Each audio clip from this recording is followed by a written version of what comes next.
बुद्ध के दिन की महिमा न्यारी, हरती है संकट देती सुख भारी। व्रत कथा सुने श्रद्धा से जो नर नारी, उनकी जीवन नैया हो उजियारी। आप सभी को बुद्धदेव की पावन व्रत कथा में हार्दिक स्वागत है। यह कथा जीवन में सुख, समृद्धि और बुद्धि का संचार करती है। श्रद्धा और विश्वास के साथ कथा का श्रवण करने से बुद्ध देवता का आशीर्वाद भी प्राप्त होता है। तो आइए आज की इस दिव्य कथा का श्रवण आरंभ करते हैं। बहुत समय पहले की बात है। एक साहूकार का नया नया विवाह हुआ था। उसकी पत्नी अपने मायके गई हुई थी। नया नया विवाह था, नई नई उमंग थी। साहूकार का परिवार भी कुछ खास बड़ा नहीं था। जो भी रिश्तेदार थे उनके घर बहुत दूर थे। अब साहूकार को अकेलापन खाए जा रहा था। उससे रहा नहीं गया और वह जा पहुंचा अपनी ससुराल। ससुराल में उसकी खूब आवभगत हुई।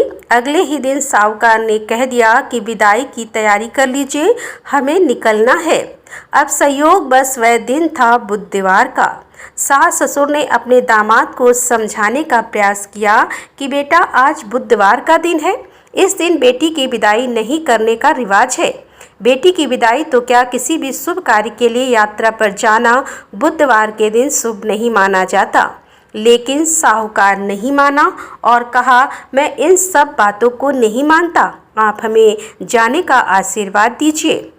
जब अपने दामाद के आगे सास ससुर की भला कहाँ चलने वाली थी, मन महसूस कर तैयारी करने पड़ी। बेटी की विदाई कर दी गई। आगे चलते चलते रास्ते में साहूकार की पत्नी को जोर की प्यास लगी। साहूकार जैसे ही पानी लेने के लिए गया और जब पानी लेकर वापस लौटा तो देखा, हैरान रह गया। उसने देखा कि उसकी ही हम सकल कोई व्यक्ति गाड़ी में पत्नी की बगल में बैठा हुआ है। उसकी पत्नी भी एक शक्ल के दो व्यक्तियों को सामने देखकर परेशानी में पड़ गई कि उसका पति कौन सा है। जैसे ही साहूकार ने व्रत के पास बैठे व्यक्ति से पूछा कि वह कौन है, तो पलटकर उसने जवाब दिया कि भैया, मैं तो उस नगर का साहूकार हूँ और अपनी पत्नी को लेकर जा रहा हूँ। तुम बताओ, तुम कौन हो और मेरी पत्नी पर तुम अपना अधिकार क्यों जमा रहे हो। ऐसे बहस करते करते दोनों में विवाद बढ़ गया।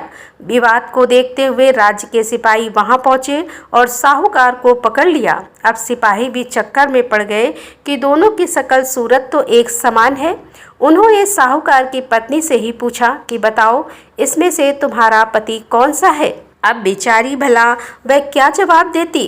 तब साहूकार ने हाथ जोड़ लिए और भगवान से विनती की कि हे भगवान, ये आपकी क्या माया है। तभी आकाशवाणी हुई कि मूर्ख, याद कर, कुछ समय पहले तूने ही तो अपने सास ससुर की आज्ञा न मानकर भगवान बुद्ध का अपमान किया और बुधवार के दिन तू अपनी पत्नी को लेकर चल पड़ा, जबकि तुझे इस दिन नहीं जाना चाहिए। यह स्वयं बुद्धदेव हैं जो तुम्हें सबक सिखाने के लिए तुम्हारे भेष में हैं। तब साहूकार ने सच्चे मन से क्षमा मांगी और भविष्य में कभी ऐसा न करने का वचन भी दिया और बुधवार को नियम पूर्वक व्रत पालन करने का संकल्प लिया। तब जाकर साहूकार के रूप में प्रकट हुए बुद्ध देवता अंतर्ध्यान हो गए और साहूकार अपनी पत्नी को लेकर घर जा सका। इस घटना के बाद साहूकार और उसकी पत्नी दोनों नियमित रूप से बुधवार का व्रत पालन करने लगे। मानता है कि जो भी व्यक्ति इस कथा को कहता है या सुनता है, पढ़ता है, उसे बुधवार के दिन यात्रा करने पर भी कोई दोष नहीं लगता और समस्त सुखों की भी प्राप्ति होती है। बुध ग्रह की शांति और सर्व सुख के इच्छुक स्त्री पुरुष बुधवार के दिन इस व्रत को कर सकते हैं। ज्ञान, बुद्धि, कार्य, व्यापार आदि में उन्नति के लिए भी बुधवार का व्रत बहुत ही शुभ और फलदायी माना जाता है। आज के दिन बुद्ध देवता के साथ साथ भगवान गणेश जी की पूजा का भी विधान है। यह थी बुधवार की व्रत कथा। अब सुनिए गणेश भगवान की कहानी, क्योंकि गणेश भगवान की कहानी के बिना हर व्रत कथा अधूरी होती है। एक बार गणेश भगवान एक छोटे से बालक का रूप धरकर चिमटी में चावल और चमचे में दूध लेकर धरती लोक पर आए और वहां आने पर वह एक गांव में गए, जहां वह किसी से कह रहे थे कि कोई मेरी खीर बना दो, कोई मेरी खीर बना दो। एक बूढ़ी माई बैठी हुई थी।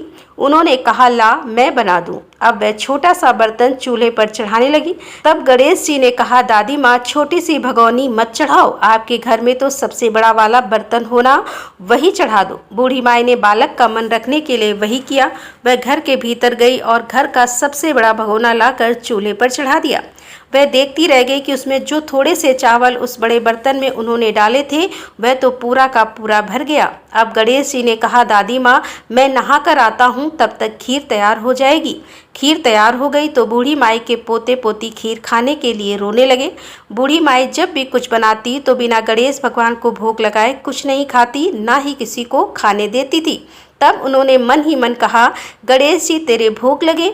ऐसा कहकर उन्हें चूल्हे में थोड़ी सी खीर डाली और कटोरी भरकर खीर बच्चों को दे दी।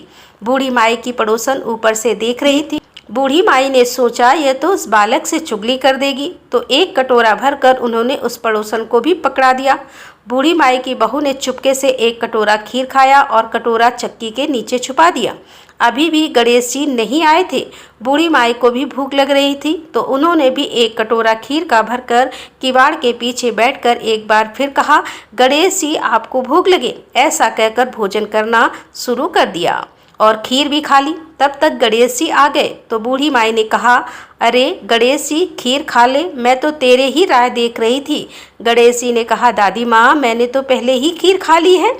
बूढ़ी माई ने कहा, खीर खा ली? अरे कब खाई? तब गणेश जी ने कहा, जब तुम्हारे पोते पोती ने खीर खाई तब खाई थी, जब तुम्हारी पड़ोसन ने खाई तब खाई, और जब तुम्हारी बहू ने खाई तब भी मैंने खाई। अब तुमने खाई तो मेरा तो पूरा पेट ही भर गया। बूढ़ी माई ने कहा, बेटा और सारी बात तो सच है, पर वह बेचारी का नाम मत लो, वो तो सुबह से काम में लगी हुई है, फिर भला उसने खीर कब खाई? तब गणेश जी ने कहा, अरे दादी चक्की के नीचे देखो जूठा कटोरा पड़ा है, और तुमने तो मुझे भोग लगाया लेकिन तुम्हारी बहू तो वैसे ही खा गई। बूढ़ी माई ने कहा, अच्छा बेटा घर की बात है, घर में ही रहने दो, अब बताओ तो जरा यह बची हुई खीर का मैं क्या करूं? तो गणेश जी ने कहा, नगरी जिमा दो। पूरी तो बूढ़ी दादी ने पूरी नगरी जिमा दी, फिर भी खीर का बर्तन पूरा भरा ही था। जब ये बात राजा को पता चली तो बूढ़ी दादी को बुलाया और पूछा, क्यों रे बुढ़िया, ऐसा बर्तन तेरे घर पर अच्छा लगे या हमारे घर पर सोहे? तो बूढ़ी दादी ने कहा, राजा जी आप ले लो। राजा ने खीर का बर्तन महल में मंगवा लिया और लाते ही जब उसमें से खीर मांगी तो खीर की जगह पर कीड़े मकोड़े बिच्छू कंछल हो गए, उसमें से दुर्गंध आने लगी। यह देखकर राजा ने बुढ़िया से कहा, अरे बूढ़ी दादी अपना यह बर्तन वापस ले जाओ, हमने तुम्हारा बर्तन तुम्हें वापस कर दिया। तब बूढ़ी माई ने कहा, महाराज अगर आप देते तो पहले ही कभी देते, यह बर्तन तो मुझे मेरे गणेश जी ने दिया है। ऐसा कहकर बूढ़ी माई ने वह बर्तन वापस ले लिया और के हाथों में लेते ही उस बर्तन की दुर्गंध दूर हो गई, सुगंधित आने लगी। घर आकर बूढ़ी दादी ने गणेश जी से कहा, अब बताओ बची हुई खीर का क्या करें? तब गणेश जी ने कहा, करना क्या है? बूढ़ी दादी झोपड़ी के कोने में गड्ढा खोद कर गाड़ दो, उसी जगह सुबह उठकर वापस खोदोगी तो धन के 2 मटके मिलेंगे। ऐसा कहने के बाद गणेश भगवान वहीं अंतर्ध्यान हो गए।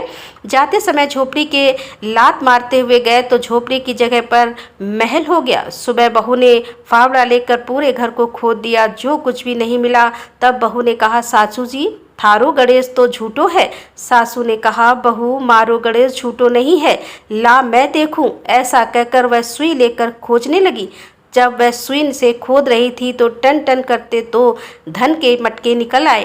रानी बोली, सासू जी गणेश जी तो साचो ही है। सास ने कहा, अरे बाबरी गणेश जी तो भावनाओं के भूखे हैं। गणेश जी भगवान जैसा आपने बूढ़ी दादी को दिया वैसा सबको देना। विनायक जी की कहानी कहने वाले, हुकारा भरने वाले और आसपास के सुनने वाले सबको देना। बोलो गणपति महाराज की जय।